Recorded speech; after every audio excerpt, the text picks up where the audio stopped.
have to understand, most of these people are not ready to be unplugged. I need you to pull the plug. Sounds to me like you may need to unplug, man. So you're gonna go unplug? Unplug. Leave my plug alone! Time to pull the plug.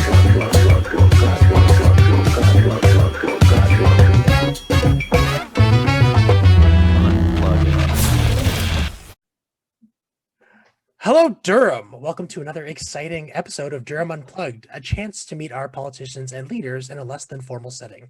I'm your host, Sterling Lee, and today we have a very special guest. I mean, it was crazy enough to get one finance minister on the podcast. I've now had two. So with me today is the Honorable Peter Bethlenfalvy. I pronounced that right? Just want to make sure. Beautiful. Been a few times, right? How you doing, Peter? I'm doing great, Sterling. Great to see you again. It's great to see you. So we're filming this just the end of July. We're starting to see the light at the end of the tunnel. How did you spend COVID? It was like what, 18 months that we all did this together. What were some of the things you were doing? Well, that's a great question to lead off. It really was a monastic existence. Yes. Many of us figured out. I was chair of Treasury Board, so for your listeners, Treasury Board is a board. It has 8 people, and you make all the spending decisions for the province. And we would typically meet in a Treasury Board room right near Queen's Park, physically in a room, dark room, big room, high ceilings, very austere. And of course, with COVID, you had to do it from home. So you had to set up, first of all, we did teleconference calls, and then figured out how to do Teams or Zoom securely, because obviously security is very important. So the first part of COVID was very much spent inside. It's been like, I'm no different than any other Ontarian. It's been a grind to go through all this change, with your job, with your kids, with your family, your friends, businesses. It's had such a devastating impact. But here's the great news. We're getting through this. And boy, do I feel a buzz in the air that's happening, not just here in Durham, here in Pickering, but right across the province. Across the province. So it's a very popular question now. Canadians, we talk about the weather. Now, the next question is, what 2 shots did you get? Are you an AstraZeneca, Moderna, Pfizer? Which was your combo? Well, I got the Pfizer. You got the double Pfizer. Nice. I got the double Pfizer. I'm in the age category that they gave me. And you show up at the clinic, and frankly, I would have taken whatever they gave me.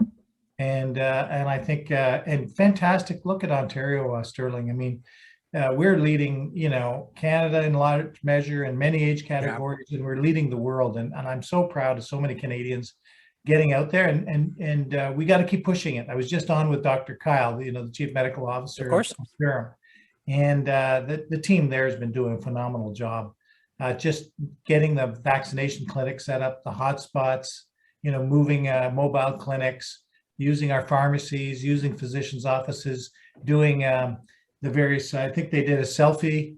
Come get vaccinated and get a selfie. I refer to Pickering as the Pick. Because of course, is that formally acknowledged? Like, has Mayor Ryan adopted that as the abbreviated form of Pickering? I don't think so. No, we'll get it trending. I promise. We're gonna. It starts right here. This is the start of it, because in Toronto they call it the 6. Drake called it the 6. So I'm calling the Pickering the Pick, and I've never discussed this with anybody before, but I often refer to experts as the Yucks. So Vax and the Pick. Vax the Pick, Vax the Yucks, and the Jacks. We got the Jacks over here, right? So we got the Jacks. Vax the Jacks. I love it. Oh, Vax the Jacks. How is that not a thing, Peter? My God, you should be in marketing. Well, I'll talk to a regional councilor from Ajax and see if we can get it going. Well, I definitely not this one. I have zero pull in the social media world.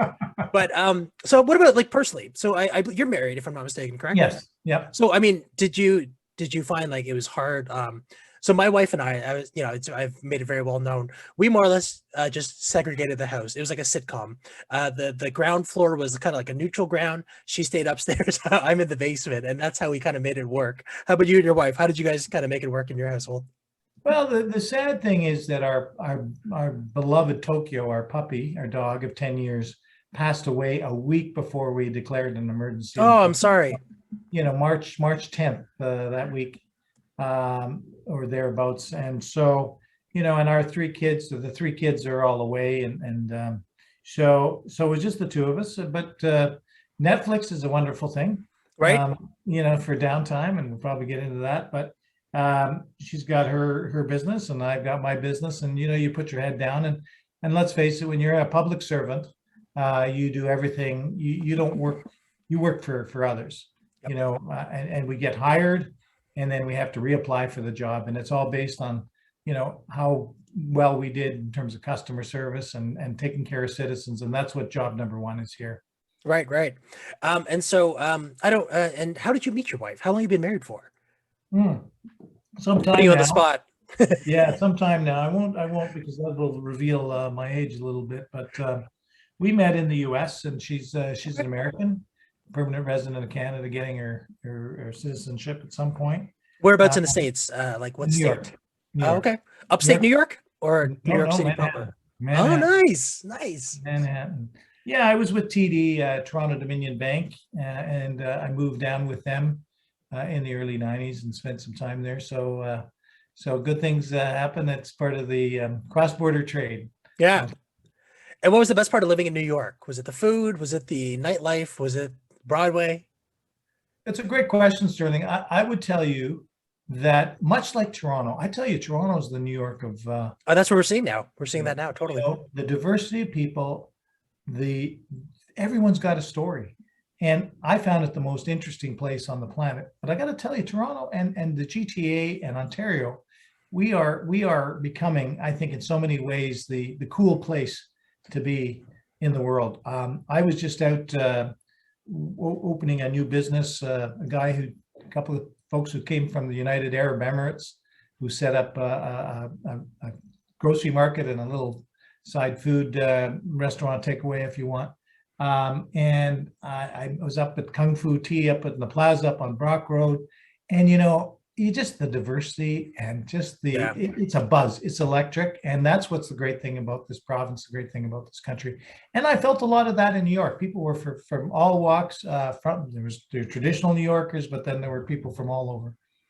Yeah, I think New York's probably my fourth favorite city I visited. My number one's still Chicago. I don't know why. I think it was the architecture of Chicago. And by the way, I have no eye for the aesthetic. So it's not like I love architecture, but just like going in Chicago, we took a boat tour and they explained just the rationale of each building and how it progressed throughout the years. And like one architect did this because this architect did that.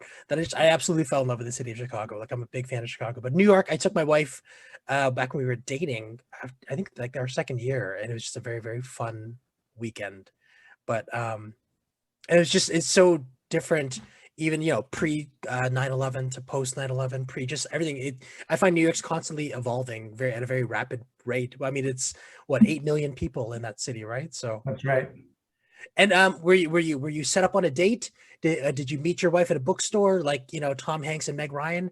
What's the meet cute story there? Yeah, no, just introduced at a restaurant through mutual friends, and nice. So that was nice. But my children love Chicago. I love Chicago too. And if you ask me some of my favorite cities, I grew up in Montreal, so I'm in my heart. I've got a big chunk of my heart in Montreal. Quebec City is amazing. I love Ottawa. I love the history and and they've done such a remarkable job. And today, we announced the revitalization of Ontario Place, and that's really for all Ontario. And I can't think. We did a bunch of rides with the kids and with the water park that was left open because of course they shut most of it in 2012, I think. Yeah. So many memories for kids, and so to be able to revitalize that, and it's going to be, John Robart said when he set it up way back when, our premier said, let your imagination take you wherever you want to go, and Ontario is going to be, Ontario Place will be that for Ontario. So I'm very excited about that as well. Man, I mean, the last time I was in Ontario Place, I was probably 9. So we're talking about like 30 some odd years ago. And I vaguely remember the water parks. And then generally it's always been just that little dome thing in the middle. And that's always been associated with Ontario Place. We're keeping the Spinosphere, we're keeping the pods, we're keeping the William Davis Trail. So we're keeping a lot of the things that was important to John Tory and the city. But we're going to build on the diversity of this great province. And so whether you can buy, you'll be able to buy, I don't know what, beaver tail, which is obviously an Ottawa Staple. experience. Yeah. And a staple, and right across, so it'll represent all of Ontario and the diversity of our culture here in Ontario. So I can't wait. I'm so glad that we're doing this and have a plan. And by the way, they used to get 3 million roughly visitors a year. The goal is to get 77 million people a year. It's going to be a real destination. No casino, no condos. This is going to be for families. It's going to be so great and a great place to take the kids. What is the ETA on that? Says the father of a 3.5-year-old. I'm wondering at what point will he be able to appreciate that? Your 3.5-year-old will be about 11. 10 Perfect. Just the age before you get sick of me, right? I think it's around that teenage years that they just want nothing to do with the parents. So, I mean, your background has always been kind of in the financial sector, if I'm not incorrect. That's right. So what was your call to politics? So, I this is a very this common question I ask throughout. It's just whether it's regional councillors, MPs, MPPs, we all have a very different story about how we got to where we are. So I'm very curious, like, what made you decide? It was the 16 election, right? 18 for you. 18. My goodness, it seems like forever. But yeah, so 2018, of course, 4 years to next year. So what made you want to run? So I, much like many Canadians, I'm the child of two, immigrants to Canada, World War II refugees from Hungary. So, and I love telling the story about my mother, my godmother, my mother's best friend. They fled Hungary in 1944, and her best friend's family went to Venezuela. And I've watched, how come as a kid, how come I can't visit, Venezuela is far away, but Canada and Venezuela were very similar in terms of economies. And, but it got worse and worse in Venezuela. And I followed with my godmother, and I thought to myself, boy, this country has given us so much opportunity, my parents, to have the family, to have a career, but it doesn't come for free. You've got to put back into it. John Turner often said, democracy doesn't happen by itself. You really have to give back. So I had at a very young age this strong call to action to kind of give back. I think that's been the number one driver. The second thing, and it is also, I am a fiscal conservative, if you will. And, like any family, you can't spend and have a deficit every year. You've got to save up sometimes for those emergencies. And, guess what? This pandemic has been quite. We just experienced that, right? Yeah. Experiencing that. And so, as finance minister and as treasury board president, when the premier says spare no expense, that's what you do. You provide the dollars. I think if there's a fire blazing, and you got to fund the fire resources, you got to have the trucks, but you got to have the water in the truck too. And you can't go light on the water. You got to over club, and that's my job. And protecting people's health and protecting the economy was kind of job number one through this pandemic. And then the third thing is just get Ontario moving again. Economic recovery. This province used to be the economic engine of Confederation, and I think that we can lead the country in job growth. I actually think we can lead North America. We got to do certain things. We got to set the conditions right for businesses to thrive. You've probably seen so many of the small business owners are new Canadians, people who are risking coming to Canada for a better life and putting their own personal equity, dollar-wise, but also their own labor into these businesses. So we have more small businesses in this province, and we got to support them and continue to support them. We have been. And that's the road to prosperity, so that we can pay for all the healthcare services, the education, the social services. I believe in the resiliency of Ontarians, and that's another big reason why I got into politics. Nice. And then, so I mean, did you ever think you'd be finance minister? I mean, even with your background, from what I know from my limited experience with the federal government, the ministership, getting a ministership, is a huge honor, but it's not something you campaign for, so to speak. It's just kind of like you were chosen based on your skills. So I'm wondering, when you were elected, did you think, oh, I'm gonna be a minister for sure, or were you just like, I'm just happy to get this far? Yeah, it's a great question. You always hope, but you serve at the pleasure of the premier. You serve at the pleasure. there's no guarantee you're going to get elected. Anything. Yeah. There's no guarantee that your party's going to form a majority. There's no guarantee that you're going to get the cabinet post, and there's no guarantee that you're going to get the one that you want. Right.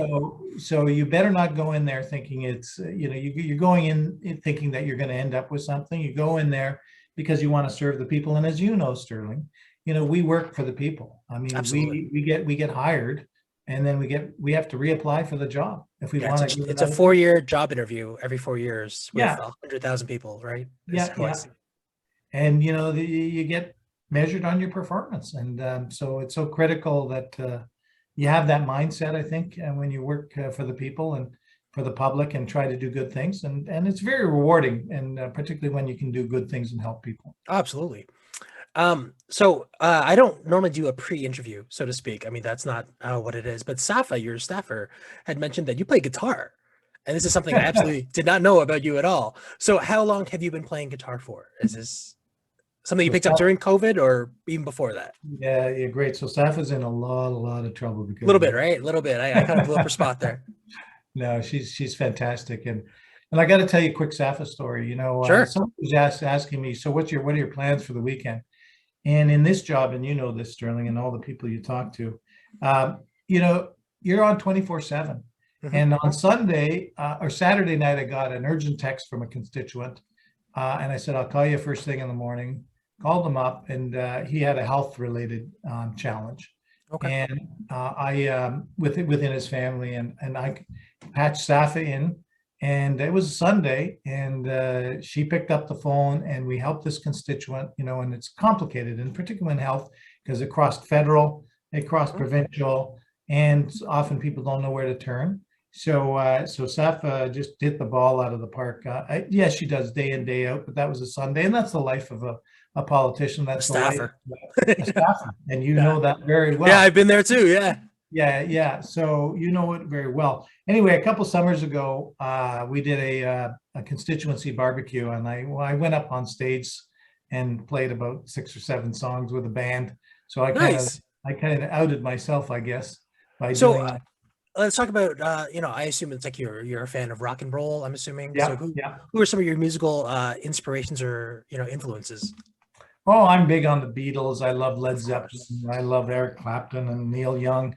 And but to your question, I was in New York and saying, I love music, and I've never played guitar, but I'd love to. So I just picked it up. 9/11. I was in New York for 9/11. It's kind of one of those moments where so much tragedy, but out of that, I said, okay, Bethlenfalvy, you love guitar, get on with it, and learn how to play, and then join the band. And so now I play guitar.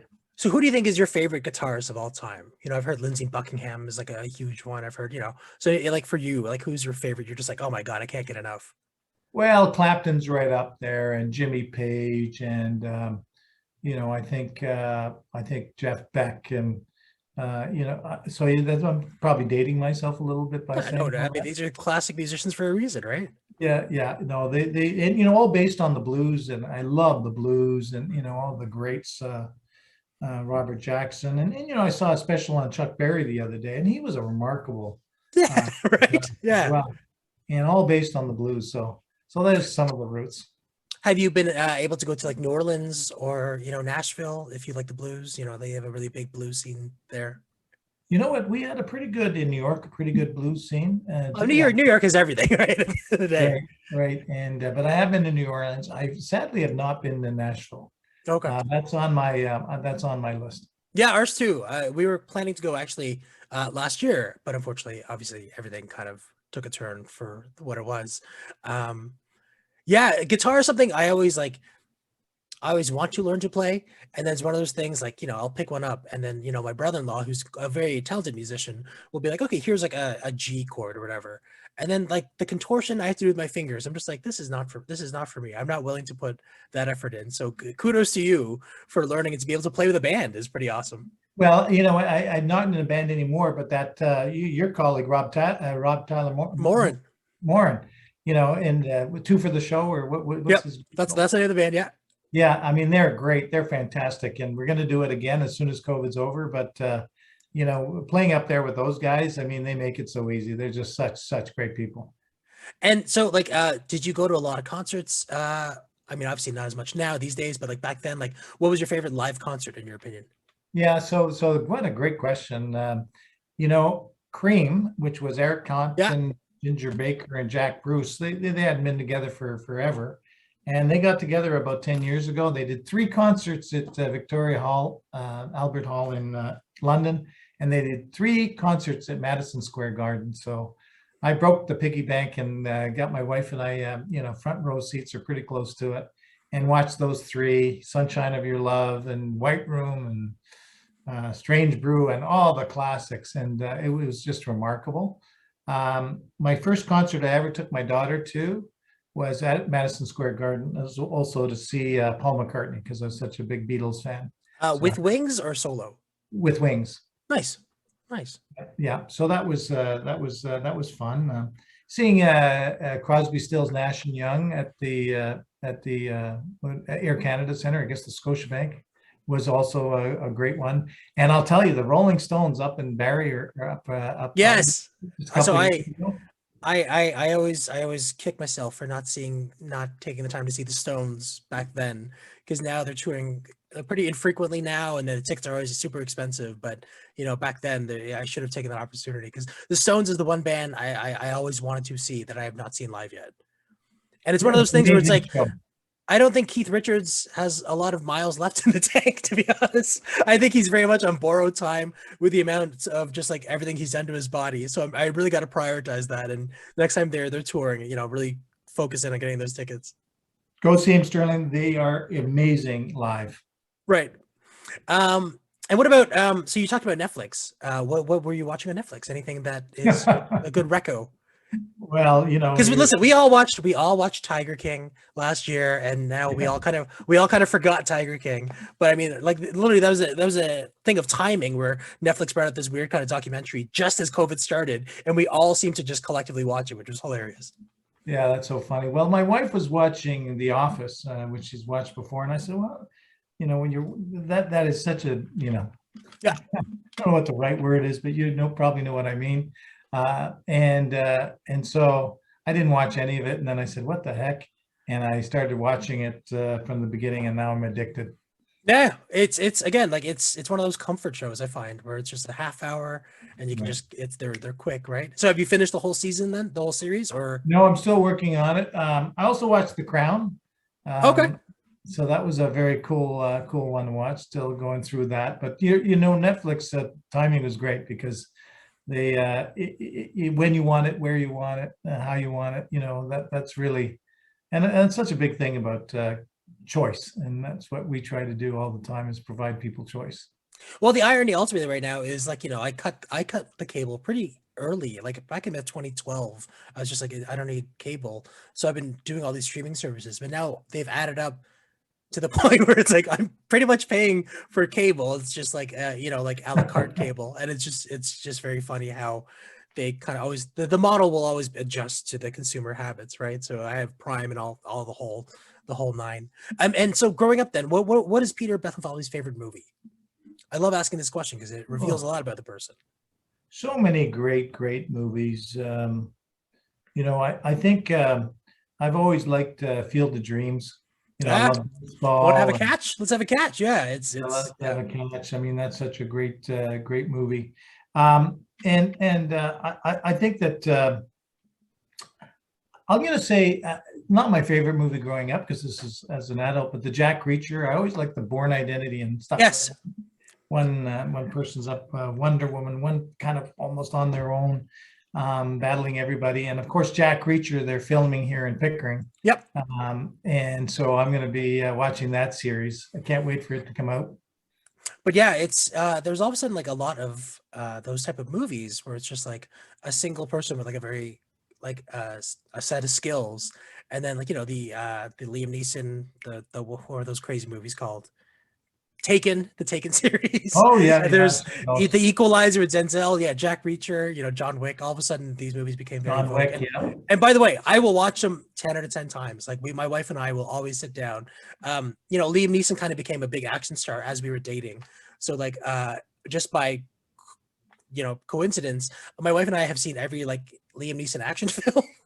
And it's not like we were dying to see it, but like for my wife and I, like movies are a very integral part of our relationship. We both love just going to the movies. In fact, we actually went to the theater for the first time in like 18 months. You know, we saw the Fast and the Furious movies, and yeah, it was ridiculous. You know, like my wife probably had no idea what was going on, but it was just very nice to just sit in a theater again and just watch the big screen. And I think I like watching movies in the theater versus like home, because like I'll never turn on my phone in a theater, right? And I don't want to be rude to those around me. Whereas the minute you pick up your phone while watching a movie at home, you kind of lose the connection with the movie, and then you stop paying attention, and then good movies don't really get the attention they deserve, right? So yeah, I was one of those things. I'm glad movies are back again. It's that light at the end of the tunnel we were talking about. Absolutely. And we're social creatures, and so whether dining or shopping or going to a movie or just having a beer at a patio with a friend, I mean, or a cup of coffee, I mean, these are the things that we've been really dying to do. And so it feels really good that we're at the stage that we're at now. And we got to be careful because countries like Australia are having another lockdown. Yeah. US, the Delta's just taken grip in many states there, and they're getting very concerned. And of course, the UK had to delay some of their reopening. So a real kudos to all Ontarians, and I think to get the vaccine or be safe and it's all for the right reasons, so we can reopen safely and have a life, get back to as normal much as we can. Yeah. Are you watching any of the Olympics? Are you a big Olympics person? Well, I did sneak out and watch Brazil and the women soccer this morning. And so I don't know when your podcast is coming out, and I hope I'm not doing a spoiler alert for anyone who's watching. No, it'll be next week, so you're okay. Yeah. So the outcome going to penalty kicks, and the save on the last kick, getting Canada into the semifinals. I just think that's so exciting, and our women teams are just doing amazing, phenomenal. Just phenomenal. Are you a big football or football fan in general? It's a sport I don't really like, to be very honest. Like I find it very boring. So I'm just wondering, is that something you always liked growing up? Or I love sports. I love competition. I love the women's hockey. I had the privilege of going to the trekking to the magnetic North Pole to support our vets with post-traumatic stress disorder, and we had two Olympians. Captain and goalie who just had won a gold medal in Olympic hockey with us, and you just watch them play, and it is so exciting. It's kind of like the junior boys as well. Watch the junior championships. So I love watching that. When the World Cup and the Euro Cup comes on soccer, I love that. Of course, Canada doesn't get in very often, so I root for Hungary, and they don't do very well very often. So they get kicked out early. So it's harder when you don't have a team to root for. But I love all sports. I love the Raptors. I love the Blue Jays. And the Leafs, of course. And the Leafs, yeah. I guess you might be more of a Habs fan, though, growing up in Montreal. Well, you know what? If it got to the check back with me if they got into the Stanley Cup final. That's a great interview question. It's probably better off not answering that question, or you'll anger someone, right? Well, I was really happy that a Canadian team made the finals, and of course I was very, very happy that my Montreal Canadiens were in it. But if the Leafs were in it, I'd be rooting for the Leafs up and down, because I love that team. And just very quickly, you walked to the magnetic North Pole, so you went all the way to like the top of the world, so to speak. Yeah, it's fascinating because we flew from Ottawa. We flew first to Iqaluit, which is in Nunavut, capital of Nunavut. Mm-hmm. And let me tell you, when you fly from Ottawa to Iqaluit, it is like a 5 or 6 hour flight. I mean, you're talking about going from Toronto to Central America. And then we flew onwards to Resolute Bay. And Alert is the most northern part, of any community. We weren't far from there. Someone told me it's the equivalent of flying from Toronto to the northern part of South America. You don't realize how vast Canada is. Yeah. Canada is. I mean, it just blows your mind. And yeah, it was -30, -40. We were trekking for a week outside, pulling our food and everything behind us on a sled, and setting up our tents every night when you're absolutely exhausted and freezing, and and then you go into a tent that's not heated, and the wind is blowing, and you've got to build these chunks of ice to kind of put a wind barrier around your tent. And then someone lights a very small, tiny, tiny little propane thing, and it heats up the whole tent. And it's like, Right, because of just yeah, you're in a closed space, and it's amazing. And just the density of having 6 people in a small, small tent. So that it was is quite fascinating. And oh my goodness, we'll unpack this the next time we talk, because that sounds, and I imagine you redefined the word cold in your vocabulary, right? Like you understood what true cold was, I guess, right? Yeah, and I can't stand the cold, but let me tell you, it's like politics. Everyone gets in for their own reasons, but they're good reasons that people want to serve the public. And it's your oxygen. And when you're doing and your fuel, and when you're going to freezing your butt every day, and you're doing it to support our veterans who, are suffering mental health issues, you do it, and you It puts do things it. in perspective, right? Yeah, it puts it all in perspective, and you do it, and you gladly do it. Well, I don't want to take up too much of your time. You've been very gracious. We appreciate that. Before you go, is there maybe a nonprofit or a local restaurant you want to plug? Well, there's so many that it would be I unfair know. to plug one or the other, but I got to tell you, I'm just so happy with what's happening in Durham. Durham is booming. Lots of things happening. The casino opened the other day. Yep. I did open a new restaurant, an Arabic restaurant here in the love it. Plaza called Jabel, and they're a couple of folks from the United Arab Emirates, and they've got such great food. And I went up to Kung Fu Tea just off of Brock to get some tea, and they're official opening next week. So many great things happening. I dropped by you should check it out on Brock Road, the new fire station. It's going to be fire station number 1 at Zentz and Brock Road. The feeling, they've got the new wellness center starting at right south of there on Brock, and right south by the Hindu temple there, the Devi Mandir. There's so many great things happening in this region, and so I want to promote all of them. So have me All back. of them, right? Yeah. Anything happening in Durham region, and then Pickering Uxbridge specifically in your case, right? And Ajax and Jacks. Remember that? Picks the X and the That Jacks. Picks X and the Jacks. Thank you so much for taking the time. I really appreciate it. And stay on. I'll say goodbye to you just in a moment. For those of you who want to follow me on social media, you can follow me at Your Voice for Ajax. I'll put Peter's social on the bottom and the links as well. And we hope to see you guys again on another episode of Durham Unplugged. Thanks, Peter.